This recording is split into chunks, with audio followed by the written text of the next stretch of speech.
all the women in the world that Diddy could have gotten with, he chose 50 Cent's baby mother. It's a lot of variables to this particular question. Because I talk to a lot of people, older, younger, even my daughter, who's 22, she didn't understand it. So people give their opinion based on what they've experienced and their environment, people they've been around. So to the people that understand boundaries and respect, I always tell men you should never date another man's girl if you're not aware of it. If you know it. Doing that shows a lack of respect. TK shared that in his entire life, he has never knowingly dated someone who had been with one of his friends. To him, that is just something you do not do. He pointed out that Diddy is not someone with limited options. He has fame, money, and access to people all over the world. Because of that, TK believes the decision to get involved with 50's child's mother was not an accident. In his view, it was intentional, especially since Diddy and 50 had ongoing issues for years. After the baby mother of one of his rivals. Exactly. Someone who had been taking shots at him for years. Absolutely. On purpose. And he went after her knowing that they had beef. Right. And slutted her out. Slut her out. Just slutted her out. Slut her out. Having a whole basketball team run a train on her. Totally and did. just totally the whole agree. thing, right? Totally agree. Right. But his reputation from when he worked at Uptown, I'll be sure's girlfriend. Oh, Kim Porter. Kim Porter. Right. That's his reputation. I'll be sure his baby mother. Baby mama. Yeah. Then Eric Serm, his friend, the one that had she had his baby, Mia. So he's had a reputation of going after people. Tupac's ex-girlfriend. He got a baby with her too. Exactly. Yeah. So my point that I'm making to the men listening, well, if you don't understand this, then you're just poorly educated and don't really have common sense. It's a no. There's no way I would go after Vlad's ex-girlfriend. Right. I'm so loyal that if I met a woman and she said, "Oh yeah, I used to date Vlad," I can't f with you, baby. Right. I won't even put my, excuse my language, because that's how I move. Other people don't move like that, but you see me in Paris, you see me all over the world. Why would the f I want to do that to mess up? Now, while 50 Cent's documentary has been getting a lot of attention and praise, not everyone sees it as a complete win for him. Gene Deal has come forward with serious complaints, saying parts of the documentary were not original and that his ideas were taken without credit. I seen an interview about, he said that he had a lot of footage had to be down, the documentary had to be downsized. You understand? I don't really believe that, because a documentary is a documentary, and they could have had 45 minutes, they could have had an hour, to each one of those. You understand? They left out certain things. He said they even left out the one about Sarah Chapman. You understand? And for whatever reason, he probably left out a lot of other different stars too. Situations that they could have spoke about. You understand? I have a problem with the documentary, and I'm just gonna let you know that the reason I have a problem with the documentary is that they know that they took my idea. You understand? They know that when I came to them, I laid out what they should do and how the documentary should be. You understand? She could say whatever she want to say. I talked to those producers before I even talked to her. They wanted to know what I had, what I was bringing, my pictures, all that stuff like that. And I told them about me, Tim, and Kirk. You understand what I'm saying? And how it would go. They did the same thing. This ain't the first time they stole from me, man. If you look at the Notorious Big, if you watch the Notorious Big, that part about the shoes, I had that in my book. And I was talking to K.O. Copeland. He was one of the writers of that movie. And I told him about when I let Big use my shoes at Soul Train Award.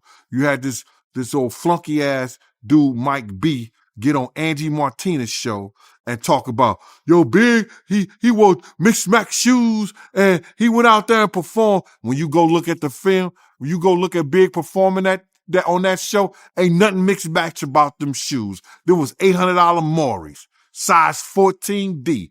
Big World 14E. E means that his shoes is a little wider than mine. He struggled, but he put the motherfuckers on and he went out there and performed. Those was my Gators that he had on. You understand? They did a little skit trying to disrespect me in the movie. You understand? And they said something about, oh, we got this from Big. He also talked about rumors that 50 may release more content online in the future. Gene believes that if more footage comes out, Diddy will not be able to stop it. In his opinion, if the documentary could have been shut down, it would have already happened. He said that shows how much power Diddy still has or no longer has behind the scenes. Documentary, and if 50 do another one, and I heard he's going to put it on YouTube or do whatever he's going to do, Puff ain't going to have nothing to do with that. Puff ain't going to have nothing to do to try to stop that because he can't. Because if he could stop it, it would have been stopped. You know why he can't stop it? Because Puff know people right there at Netflix. Don't think he don't. And I don't know if this guy still worked for them, but he was part of the flavor unit, Shakim. He was part of the flavor unit. He was good friends. He was cool with Puff and them. Flavor unit and them, Queen Latifah and them, they was cool with Puff. If Puff would have sent a cease and desist over there and they could do it and he had the power and they wasn't right, they would have been done it. You see it's still rolling, right? It's still going on, right? He ain't got that power no more. You understand? Now, could he sue them because they use his likeness or use them and stuff like that? I don't know. I'm not that versed in they using him. You understand? If they can steal your whole damn idea, your whole damn ideal, why can't they steal your whole damn intellectual property? That's what they... Gene also talked about how Diddy had this weird complex about Tupac and how it dictated almost everything in his life. Oh. I did see the interview that 50 did with Sherry. And he was talking about he didn't release the video about Puff having a kid by Kim Porter's friend, Sarah Chapman. Now, we all know that she used to date Tupac. You understand?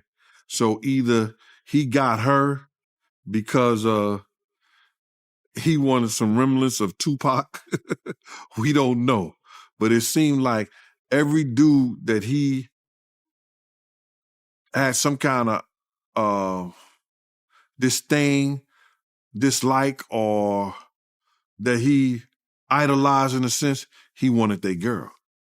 Or he wanted to be a part of their girl. I don't know why. Yo, bro, this dude was, I don't know if he was in love or in hate for Tupac. He wanted to be an actor. He auditioned I think he auditioned for Juice. But Pac beat him out for that Bishop thing. You understand what I'm saying? He wanted to be a part of that. Just go, and not so many years ago, when Puff started getting into that drugs and started using drug stuff, he started revamping some of Tupac's speeches. And if you think I'm lying, go look at the Grammy speech he did. Go look at a couple of speeches he did. It was the same exact words Tupac had said. That he was going to start this whole revolutionary of our people. That's Tupac. Black Lives Matter, the Black Liberation Movement, that was Pac. The Black Liberation Movement. Black Lives Matter? Come on, bro. This dude, everybody know that he had some kind of, I don't want to say disdain taste, but he had some kind of, I don't, jealousy of Tupac, bro. He had this jealousy. However, this documentary isn't completely honest. You see, one thing that stood out to many viewers was how little the documentary said about Kim Porter. She was Diddy's longtime partner and the mother of his children. She passed away suddenly in 2018 at just 47 years old. The official cause was pneumonia, but many people believe Diddy was responsible for her death. Kim was around Diddy for years. Do you think that Diddy killed Kim Porter? Absolutely. Why?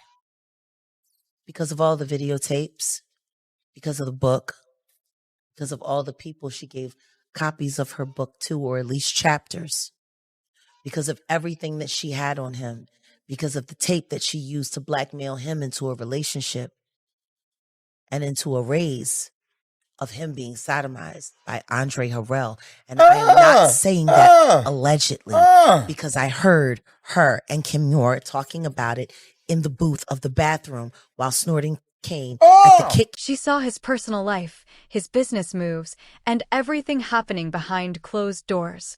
Yet, the documentary barely touched her story. According to multiple sources, the project avoided her story on purpose. It may have been seen as too sensitive or too controversial. Gene says he knew Kim personally and even looked out for her at times. He believes she knew a lot. Alleged that she did have a book and that her book was about to come out. And she was talking about all the perils, everything that she went through in the music business and with Diddy. All the men that they slept with together, because there were men that they slept with together. There were swinging times that they slept with together.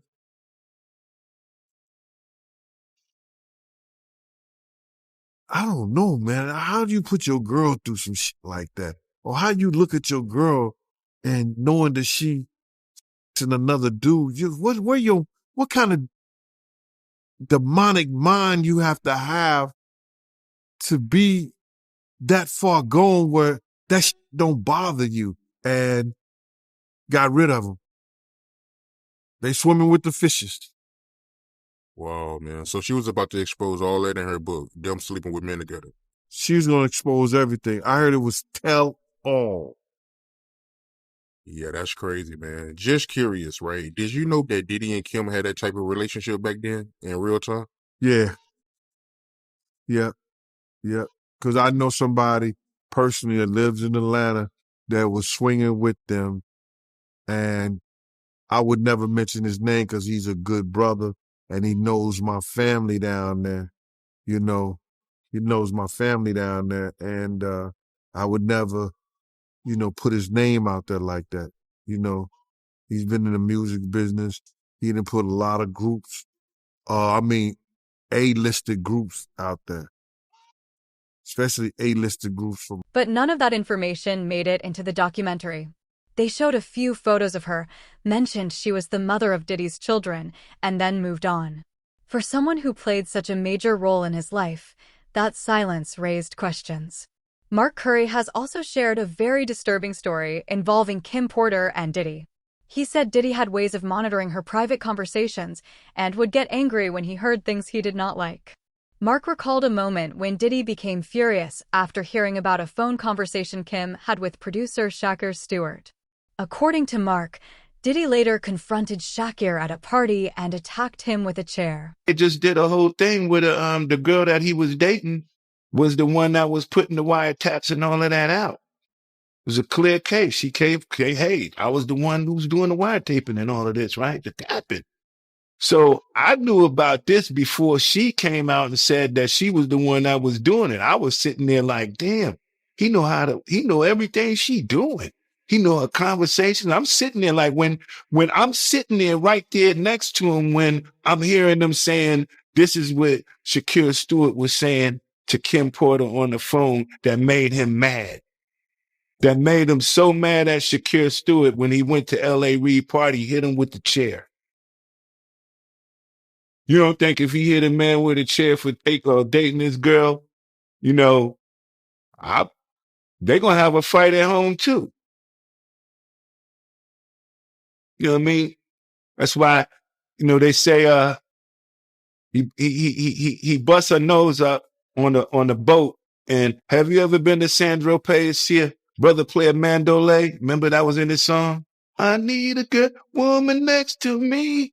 So then it happened in what was it, San Tropez? Like that island. And then he bust her nose. They had she said, they tried to make it seem like she slipped and fell. She slipped and fell and broke her nose. Nah, the truth was she slipped and fell and landed on his fist. Yeah, but that's what happens when you put your hands on females. I don't really have much respect for a man who's physically abusive towards women, man. I kind of think they be kind of suspect. I'd be like, man, girls fight. This is just how Diddy was, it seems. Another thing that was suspicious was how the documentary handled Diddy's famous parties.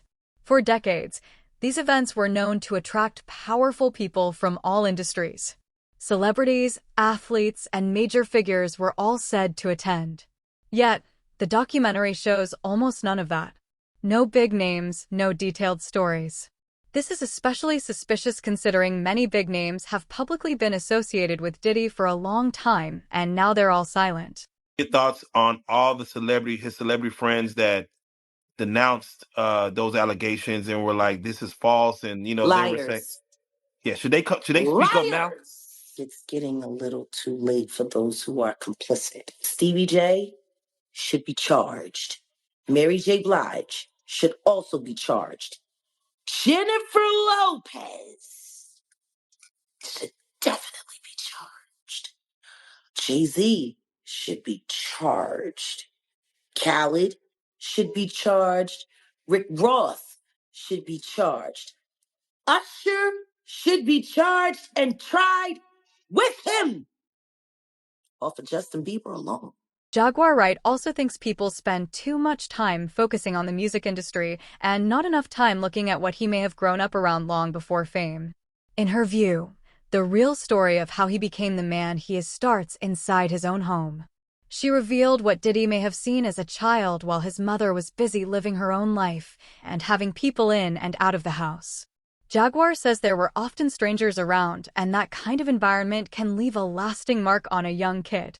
She believes he may have been harmed or affected early on, long before the industry ever got involved. God knows what he saw and what happened to him in his own mama house. All of those strangers, them up involved, looking around, seeing what was going on. And let's just be clear, it sounds like her house was a house of, professional freak-offs. So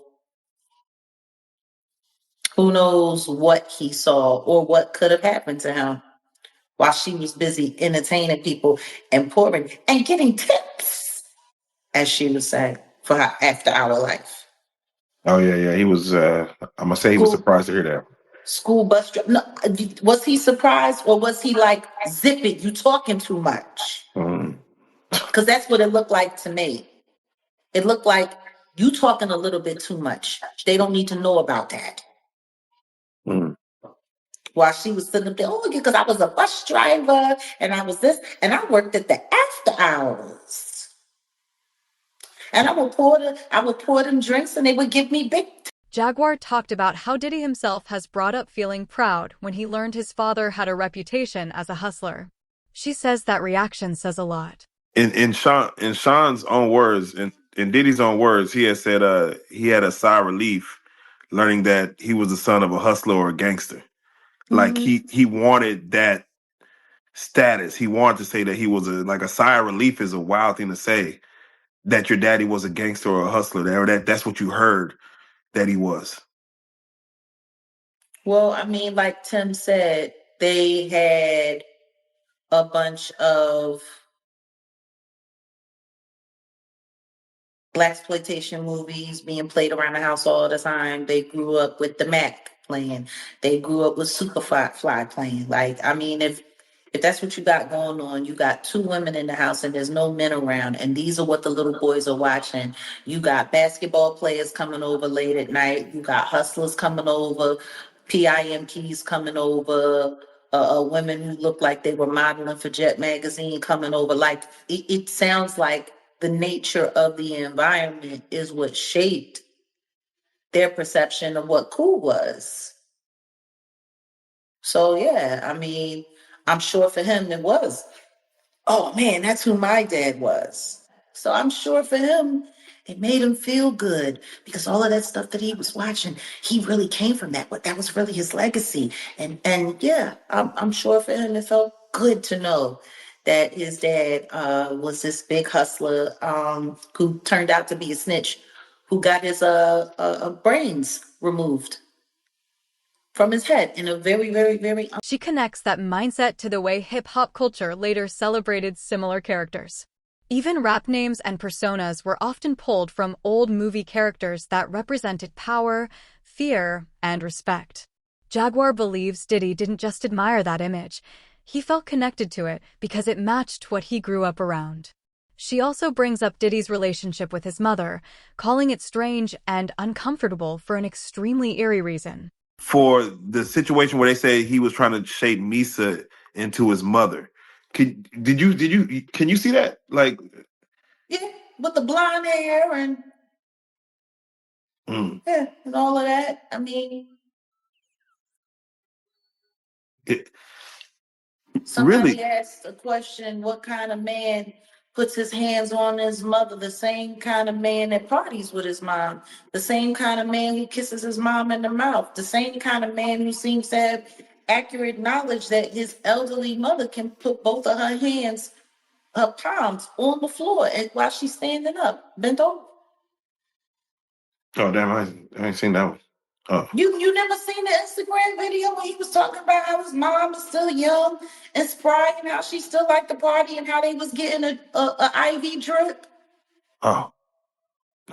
Damn. And she was kissing him in the mouth on the video when he was like, yeah, my mom can bend over and touch the floor with her palms. No.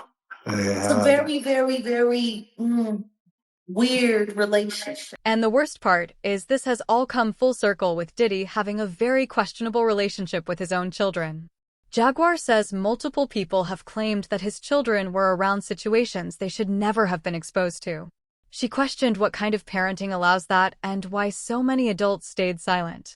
You know, it kind of goes into, I mean, he seems to be having, and again, I know the freak offs that his son is there. Like, it seems like he likes to get down with his kids. Yeah. But that wasn't all. Just to hear Little Rod say, like, the boys were around. Roger Bonds talked about the children as well. What kind of parenting relationship is that? But then again, that goes back to the conversation of Lori Harvey, Steve Harvey's daughter. It was all known that she was spotted in them streets with Justin, and then she was spotted in them streets with Diddy, and they all tried to sit there and pretend like that wasn't what it was. Like, I don't know if anybody has not noticed, but ever since Diddy got pinched, they've all been trying to pretend like all of the stuff that we've seen that happened, that they was all involved and didn't happen. If Lori Harvey was hanging out, and it's kind of weird, like the whole relationship with Justin looks weird. He looks like Mini-Me with Dr. Evil. It's weird. Like, why are there people? Why is there sexual behavior going on? And why are people naked in front of their kids, G? Doing all kinds of stuff. And meanwhile, Misa's running around making comments about how she don't like the way that Eric Sermon was depicting her in the documentary. You don't like the way you're being talked about in the documentary. You don't like the fact that, because see, it wasn't Gene Deal, because Gene Deal said he wasn't there, and thank God that he was able to admit that. Kirk Burroughs did say that he was there and present when Diddy was beating the brakes off Misa and putting the feet to her up underneath the car. What other allegations do you think could be included in the second wave of footage 50 Cent will release? Let us know in the comments below.